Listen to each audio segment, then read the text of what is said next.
Imagine na susunog yung barko sinasakyan mo. Sobrang init, wala ka nang makita. Dapat sa sitwasyon na to, alam mo nang gagawin mo dahil bago ka sumampa ng barko, nag-training ka para dito. Pero nung nasa training center ka, medyo dehado yung turo. Pero meron kang certificate.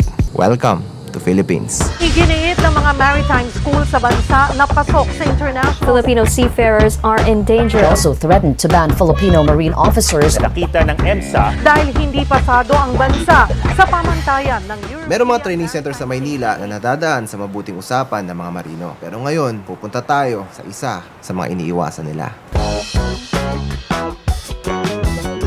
Sir, good morning. Good morning. Jay, huli kong labas sa camera nung panahon pa namin ni Rufa May. Captain Renante Reyes, taga Alabang. Kayo ba, taga saan? Mahigit 14 years na since na-establish ang Compass. At isa to sa pinakamahigpit na training center dito sa Maynila. Okay, sir. We're ready on the manifold, sir, to connect the cargo.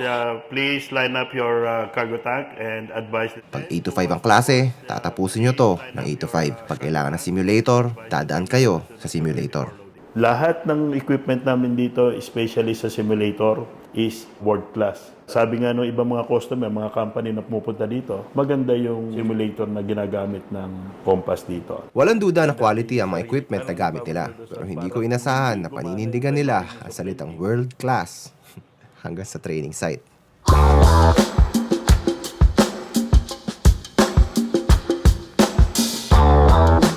So nandito tayo sa Compass Training Center sa May Silang, Cavite. Kasama natin itong tropa natin. Tayo pupunta ngayon? Sa pavilion po. Ito yung dormitory ninyo. Uy, ganda oh. Ito na yung pinakamagandang nakita ko na accommodation ng training center eh.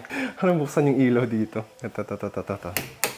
So ito yung mga dormitory nila dito. 4 na CR sa isang kwarto.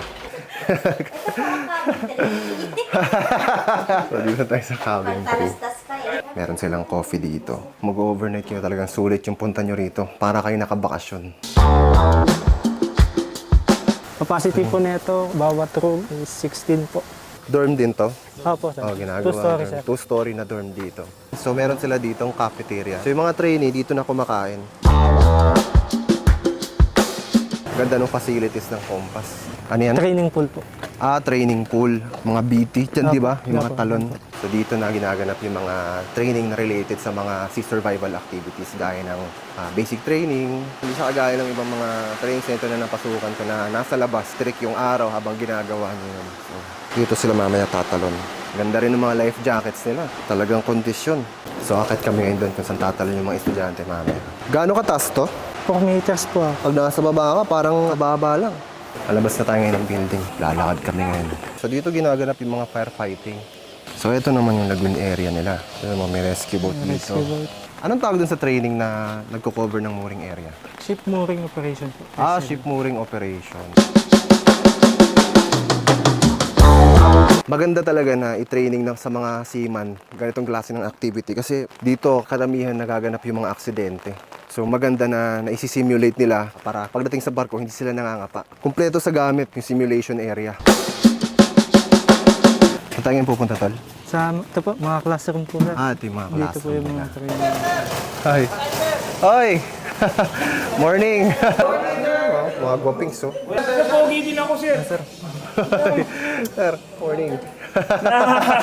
Okay lang kung ano ko yung class. Ang Compass ay kilala na sumusunod sa kung ano ang standard. Kaya nagkaroon sila ng identity bilang mahigpit. Pero di ko inasahan na ganito sila ka-approachable.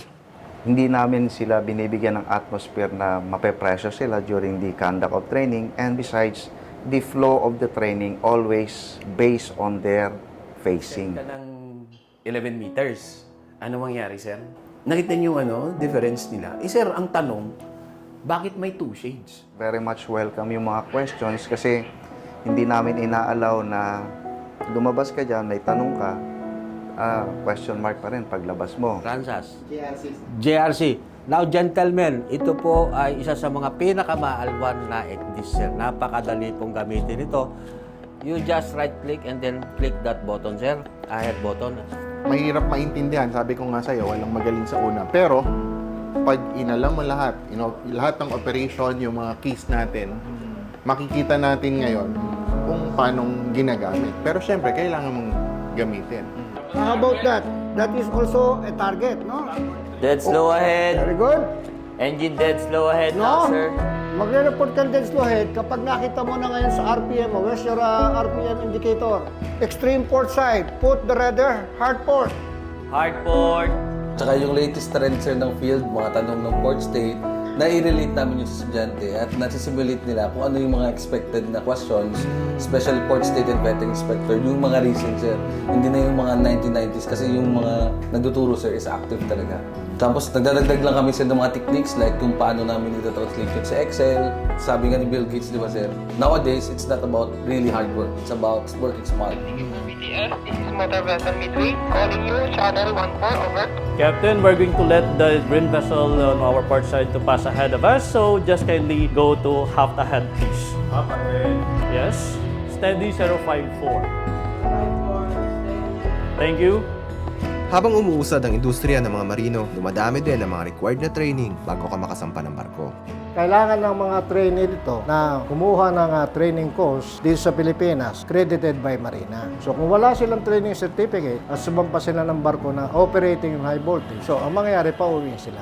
Maaring may mga baluktot na sistema sa bansa natin, pero meron din naman nakikipaglaban para ituwid to. Tulad ngayon, meron kaming nirarana assessment. This is being monitored by the Marina. Live, video, and audio, whatever you do. Tanaw yan. Kakatapos lang ng aming practical assessment for ratings with the guidance of the Marina naman. So ngayon, nakasilip sila ngayon. So yung mga camera na yan. Monitor ng mga training center ng Marina para maiwasan ang mga anomalya. Marami na ang nasanay sa nakagawian pero dito nabubuo ang maling kumpiyansa kung saan nangyayari ang mga aksidente. Dahil sa totoo lang, hindi ka pumapasok para sa papel. Nandito ka para matuto. Bid fast first, the pinter line, forward enough. Kagel fin first. Babagsak yan sila. Okay. Make sure the drain plug are already closed. The outer hand holding the life jacket, and if you want to jump, tatlo. Agot kayo, agwat. Huwag kayo magdidikit-dikit. Baka magkasipaan, ha? Then, coil din dito. Ito ang itatapon mo. Ito, ganyan lang. Para maiwasan na yan ay magkakaroon ng entanglement, inilalabas na natin yan. And bear in mind first, during sa launching operation of the passenger ship, passenger first ang i-on board. Inhale! Exhale! Inhale! Exhale! Pag sinabi kong ganyan, tapos blow konti-unti lang. Kahit na yung float nyo na medyo nakatayo lang kayo, no? Hawakan mo. Oh, naumabot na, di ba? So, dito nyo na lang itali ang ay. So, ang tanong, paano nyo yan ngayon mailalabas? Okay, get ready. Okay, start. Steady.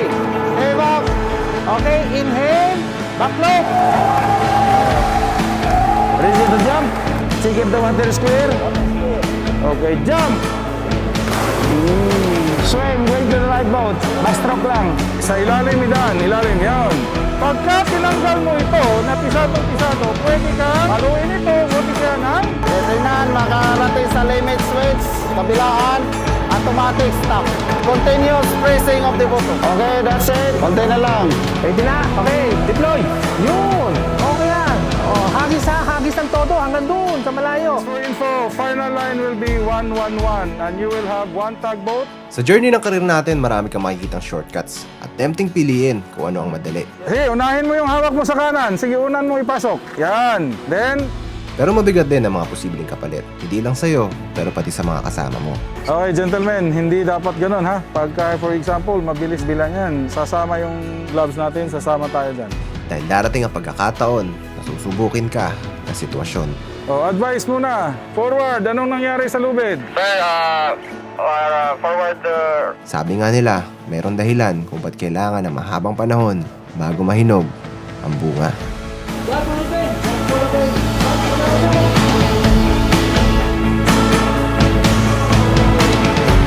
Nakita ng European Union ang pagsisikap ng Pilipinas para makasunod sa mga panuntunan ng European Maritime Safety Agency o EMSA.